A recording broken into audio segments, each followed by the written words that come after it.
If you're looking to add a pop of colour to your next project, check out some of these dyes and sprays. Design Master Colour Tools is one of our best-selling products to add colour to just about anything, including feathers and flowers. Personally, I love to use Design Master to create unique ombre patterns to lace motifs and trims. And we're now stocking the Design Master Just for Flowers range, which is a transparent dye perfect for fresh and fabric flowers, feathers and more. And don't forget, Design Master also have a metallic and glitter range.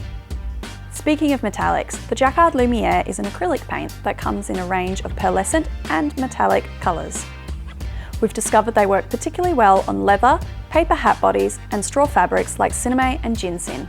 We also stock a wide range of dyes suitable for most fibres, including our best-selling acid dye, perfect for wool hat bodies, feathers and silk flowers. And lastly, we've just added a new range from Jacquard called Pinata Colour.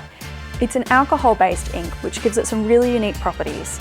It works great on non-porous surfaces like plastic and metal, and once applied is permanent and waterproof. We found you can use it to make some fun ombre and watercolour effects, and it's our #1 choice for colouring leather. It comes in a range of vibrant colours, including metallics. For more information and to shop the full range, click on the link below or go to houseofadorn.com.